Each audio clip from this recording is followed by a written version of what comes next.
Liza, do you want to create your own cute spirits of spooky month? In this video, I will show you the process of how I create my own cute spirits of in Vroid Studio. So let's get to the video, shall we? Firstly, we'll find a reference. I love finding reference on Pinterest because there's a lot of image that I can look through. This is an important process since we need to visualize what our spirit orbs look like. This process consumes your time. Yes, it is consuming, but I can guarantee you it's worth it. Now if you're done finding reference, let's jump into Vroid Studio. Here in Vroid Studio, we'll go to hairstyles, then go to the extra hair section. We'll start by adding the freehand guide. Before we move to another step, I want to give you the tips of using the bones on hair mesh. As an example, I will add 2 hair mesh. For the first hair, I will move the brush from the top to the bottom, while the second hair, I will move the brush from the bottom to the top. The reason I did this is because when you apply the bone, it will automatically follow the brush stroke.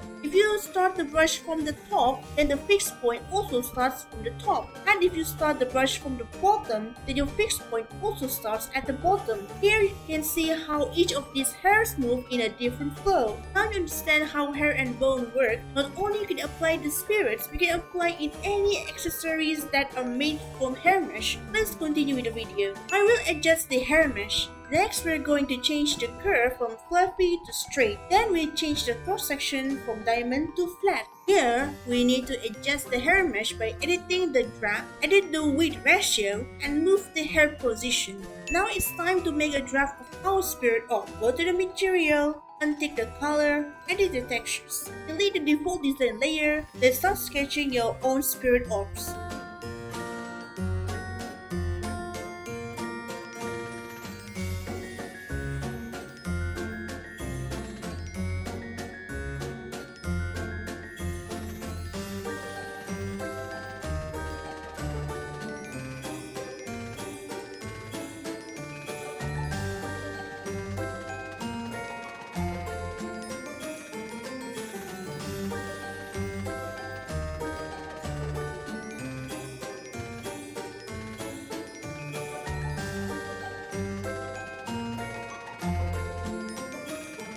This looks a bit rough now, but you can edit them again in any software to make the line art and shading looks clean. Hello everyone, Teacher's Lasers here. I forgot to mention that you have to adjust the textures parameter inside Vroid Studio. And as you can see right now, it's still not adjusted yet. So like it or not, you have to adjust the textures parameter. That's it, okay? I forgot to input that in the video yesterday. Sorry about that. Now let's continue the video, shall we? Editing the hair bones takes time. You'll have to keep on adjusting the bone grip. If the bone movement looks a bit weird or wonky, then you have to readjust it again and again. And I do not have a formula on how to edit the bone right. Everything I did here before is a trial and error. After you are done, it's time to export your model. Here's how it looks like. You can actually do more with the spirit textures in Unity. Maybe you want to reduce the opacity, or maybe with add shader to finalize the look, or maybe you want to make a toggle on and off. I admit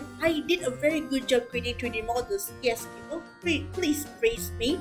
And if you missed my previous video where I previewed the Third Cell City themes dress, then you can watch it here. And what's Liza?